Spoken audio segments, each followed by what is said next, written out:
Hi, this is Anna London with Divergence, and in this episode, we're going to be talking about feminism.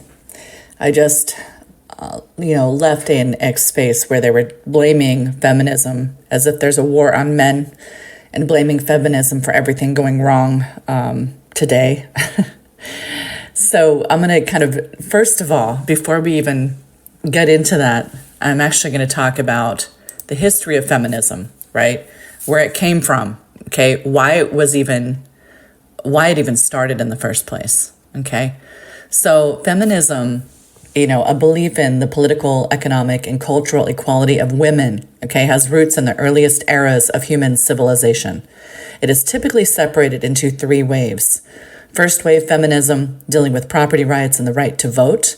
The second wave feminism, focusing on equality and anti-discrimination, and third wave feminism, which started in the 1990s as a backlash to the second wave's perceived privilege of white straight women.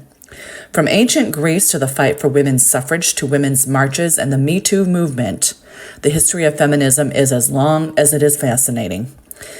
So let's talk about the early feminist, right? So in his classic Republic, Plato advocated that women possess natural capacities equal to men for governing and defending ancient Greece. Not everyone agreed with Plato. When the women of ancient Rome staged a massive protest over the Oppian Law, which restricted women's access to gold and other goods, Roman consul Marcus Porcius Cato argued that as soon as they begin to be your equals, they will have become your superiors, right? So, despite Cato's fears, the law was repealed. And in the book of The City of Ladies, 15th century writer Christine de Pizan protested misogyny as the role of women in the Middle Ages. And years later, during the Enlightenment, writers and philosophers like Margaret Cavendish, the Duchess of Newcastle upon Tyne, and Mary Wollstonecraft, author of Vindication of the Rights of Women, argued vigorously for greater equality of women. Abigail Adams, the First Lady to President John Adams, specifically saw access to education, property, and the ballot as critical to women's equality. In letters to her husband, John Adams, Abigail Adams warned, if particular care and attention is not paid to the ladies, we are determined to foment a rebellion and will not hold ourselves bound by any laws in which we have no voice. The rebellion that Adams threatened began in the 19th century as calls for greater freedom for women joined with voices demanding the end of slavery. Indeed, many women leaders of the abolitionist movement found an unsettling irony in advocating for African Americans' rights that they themselves could not even enjoy. The first wave feminism, right? So let's talk about the women's suffrage and the Seneca Falls Convention. So at the 1848 Seneca Falls Convention, abolitionists like Elizabeth Cady Stanton and Lucretia Mott boldly proclaimed in their now famous Declaration of Sentiments that we hold these truths to be self-evident, that all men and women are created equal. Controversially, the feminists demanded their sacred right to the elective franchise or the right to vote. Many attendees thought voting rights for women were beyond the pale, but were swayed when Frederick Douglass argued that he could not accept the right to vote as a black man if women could not also claim that right. And when the resolution passed, the women's suffrage movement began in earnest and dominated much of the feminism for several decades, right? And it continues to this day. We women are still fighting for our rights. With Roe v. Wade being overturned, for instance, it's almost like we're going back in time. Yes, I agree in pro-life, absolutely. Who doesn't, right? Pro-life for a baby, right? An infant that a fetus cannot speak for itself. But, a woman should also have a right to her own body, right? To make a decision between her and her doctor, okay? Period, okay? Birth control and everything. We weren't even allowed to have birth control either, right? There was a lot of things that I think everybody's kind of taken for granted. At least the women's rights we do have, at least to the moment. But let's not go back. Let's not go back. Let's talk about the right to vote, because believe it or not, women did not have the right to vote. Okay, with the 19th Amendment. Okay, so let's talk about that for a moment. Suffragettes slowly began to claim some successes. So in 1893, New Zealand became the first sovereign state giving women the right to vote. Okay. Followed by Australia in 1902, Finland in 1906, and in a limited victory, The United Kingdom granted suffrage to women over 30 in 1918. In the United States, women's participation in the World War I proved to many that they were deserving of equal representation. In 1920, thanks largely to the work of suffragists like Susan B. Anthony and Carrie Chapman Catt, the 19th Amendment was passed. And so American women finally earned the right to vote. And with these rights secured, feminists embarked on what some scholars refer to as the second wave of feminism. Okay, which is work, our right to work. Women began to enter the workplace in greater numbers following the Great Depression. And when many male breadwinners lost their jobs, forcing women to find women's work and lower paying, but many stable careers like housework, teaching, and secretarial roles. So remember, feminism's been blamed for, our wanting to work and get out there. And of course, having the two-person household, right? Adults working instead of the woman being at home tending to the children, right? But as you can see, even the Great Depression, right, was a reason for us to get out and, of course, support the household, bring money in, right, and support the family, okay? So during World War II, many women actively participated in the military or found work in industries previously reserved for men, making Rosie the Riveter a feminist icon. And following the civil rights movement, women sought greater participation in the workplace with equal pay at the forefront of their efforts, which we're still fighting for to this day, okay? So the Equal Pay Act of 1963, okay, was among the first efforts to confront the still relevant issue. So the Equal Pay Act, which is law, by the way, it just needs to be enforced, right? It needs to be enforced. All right, second wave of feminism. Let's talk about women's liberation. Okay, cultural obstacles still remained, okay? And with the 1963 publication of The Feminine Mystique, Brady Friedan, who later co-founded the National Organization for Women, argued that women were still relegated to unfulfilling roles in homemaking and childcare.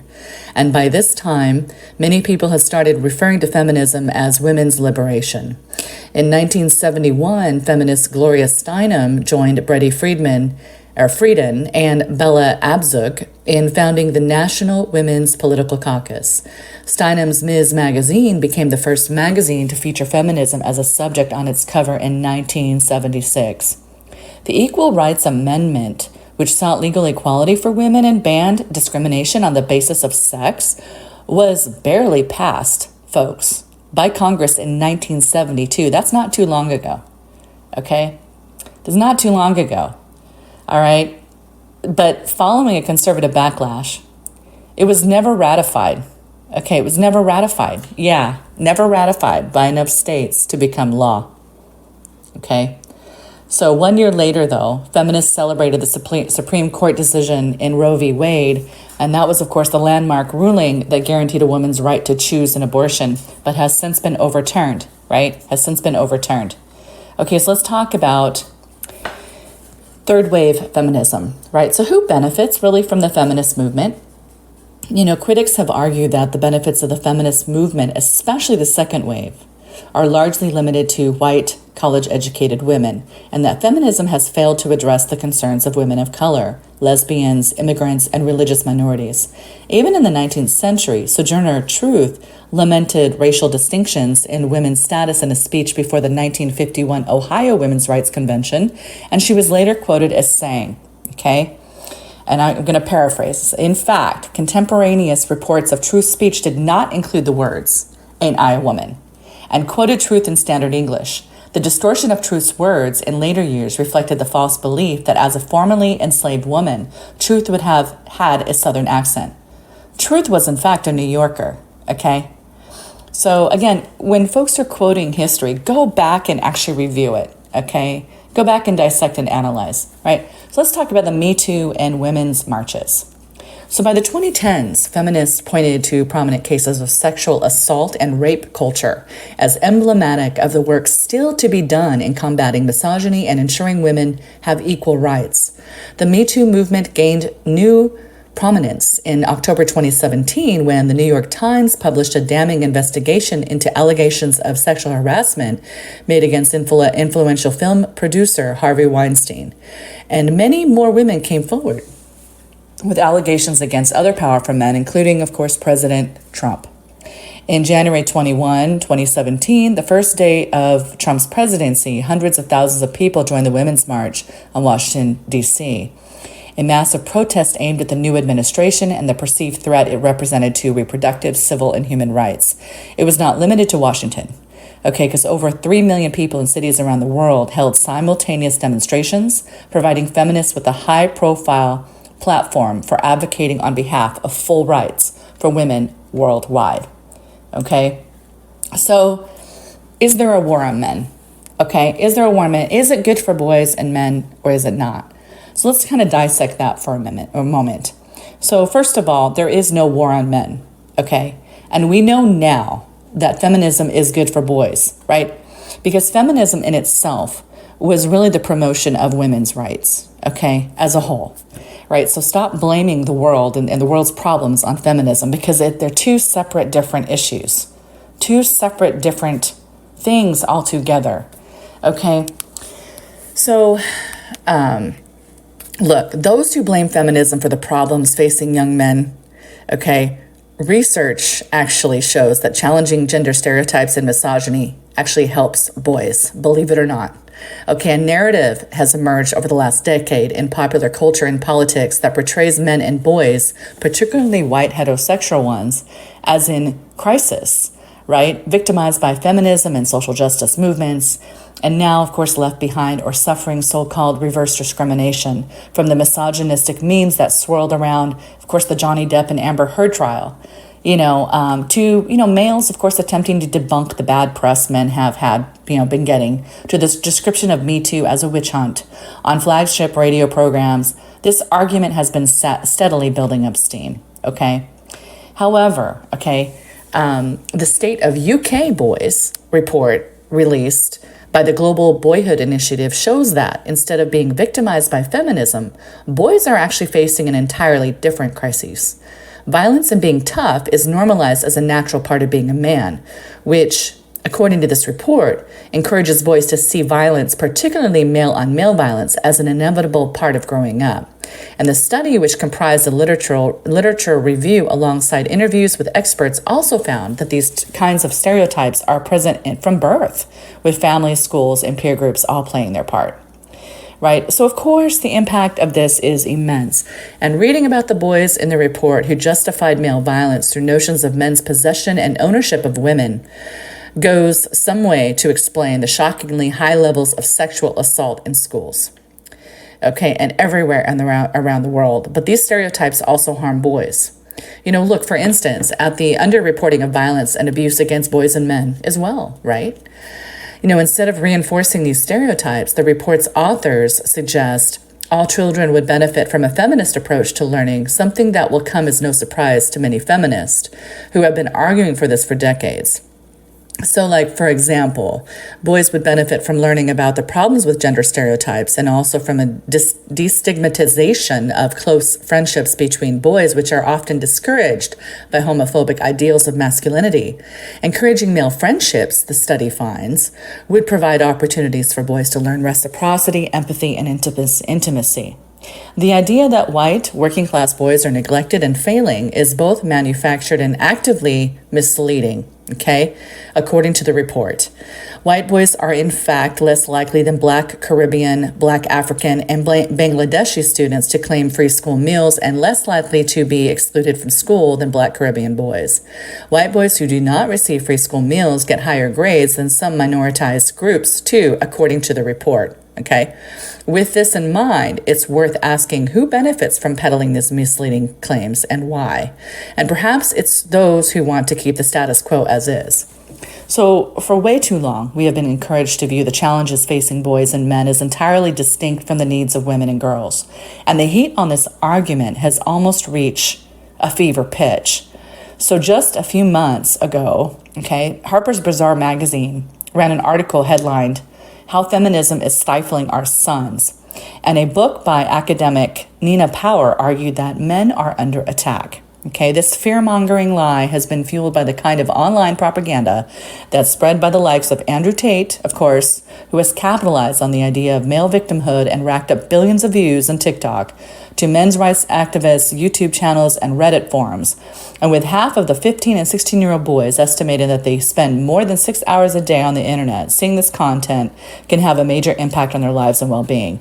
Okay, so I do believe in a strong masculine presence in the home, right? And mentorship and guidance for men. So don't think for a moment that I'm promoting, the emasculation, if you will, of men, because I'm not. I think that fathers in the home are absolutely important and imperative to both girls and boys in the home in their growth. Absolutely 100%. Okay. But this is some, significant research that I'm tired of people blaming feminism for everything going wrong in the world. Feminism is really, pro women's rights. So if you're anti-feminist, you're anti-women's rights, as far as I'm concerned. Right. So, let's not get it twisted. Okay. And instead of feminism harming boys, okay, the report has found that the opposite is true. Okay, because challenging male violence and misogyny and encouraging different types of masculinity, right, and perspectives, and seeing women as allies and not objects, okay, not objects, all contribute to better mental health and educational attainment among boys. As Gary Barker, one of the authors of the report and the CEO of Equimundo, Center for Masculinities and Social Justice, states that boys need feminism and feminism needs boys on board, right? So there needs to be a combination, a balance of both, okay? The old boys don't cry narratives that say men shouldn't be vulnerable about their feelings are part of the new same system that portrayed girls as hormonal, hysterical, right? And remember the, hysteria, right? I mean, it has a feminine connotation, right? So, of course, unsuited to particular career paths, right? So it portrays girls like we're not, because we're hysterical, we're emotional, and all the other stuff. Give me a break. It may sound old-fashioned, but with Tate and his, folks saying that women should shut the F up, have kids and sit at home, be quiet and make coffee. Yes, he said that. Okay, so it is terrifyingly present again, right? It's almost like we're going back in time. Okay. Recognizing that this does not mean undermining or ignoring boys' needs, but finding ways to meet them. Our boys deserve better than to be used as a shield for anti-feminist provocateurs with more interest in stoking cultural wars, cultural wars, if I can spit it out, than actually helping them, okay? So, again, I mean, go do your own research. Honestly, I'm tired of the feminist movement, right? Being blamed for everything going wrong in this world right now. Okay. We have a right to our own sexuality, our own bodies, right? We have a right to equal pay. We have a right to not be abused in the household, right? We have a right to, education, right? We have a right to vote, right? All these things that we barely got, by the way. I mean, we barely got about, 70, 80 years ago, right? And some of it we got maybe about 50 years ago, okay? And it looks like they're trying to roll it back. So I refuse. I will fight. I will fight. I will fight for our right to have equal rights in society, okay? And I'll be damned if somebody's to take that away from me or even my daughter, okay, and any future generations, okay? So let's not be complacent, okay? Let's not be complacent because we just barely got these rights, and let's be reminded at how, again, 50 years ago isn't that far ago, right? Isn't that far back, 50, 60, 70 years ago, right? Not even being able to practice law or, seen as a, not have, places in the boardroom, right? More and more of us are. We're getting educated, we're being taken more and more seriously, but please, please, please, let's not roll back the clock. Let's not do that. Let's not do that, okay? And men, please, please, help to see us as valuable members of society. We're contributing members of society. We're not just birthers, okay? We're not just birthers. Okay, women are a lot more than that. Okay, we're multifaceted. A lot of us are business owners. We're educators, right? There's we're lawyers, we're doctors, we're engineers, right? We are contributing members of society in a lot other ways than just being in the house with barefoot and pregnant behind a stove. Okay, let's be real. Okay, and any of you that think that, then that's misogynistic, and it's it is anti-feminist, right? It's anti-women to think that way, right? So if you really are pro-women, then stop with the whole, fear-mongering about feminism is the problem and the cause for everything going wrong with, everybody's sexual identities and things like that. I just got out of a space earlier with that. I was just completely... I mean, there's a bunch of men talking about it too. They didn't even really have many women. I think one woman got up there, but there weren't really any women even talking on behalf. And women too, we need to stick up for fellow women, right? Because that's anti-feminist then, if you don't stick up for other women also going through this fight. So, trying to just retain our rights and what have you. I mean, come on, let's not roll back. Please, let's not roll back. I refuse to be barefoot and pregnant and behind a stove. I'm sorry. That's not, there's a lot more, I'm a lot more I'm an engineer. I like building, I own a business, right? All these things, I have a voice too. And you're not going to shut me up, that's for sure. And this is a perfect segue into why I'm even segueing, engineering, cybersecurity, of course, into the journalism aspect. Because, again, women still need a voice, and not just here in the States, also all around the globe. Okay, women have been seen as second and third class generations since the beginning of time, and that has to stop. Why? We're people too. We're humans too. Why? And I refuse to be stamped out, right, and demeaned, okay, and be told that I need to stay in my place. No, who are you to say that? Honestly, equal rights for everyone, okay, everyone, which includes women. Thank you very much. With that said, this is Anna London with Cyvergence signing out.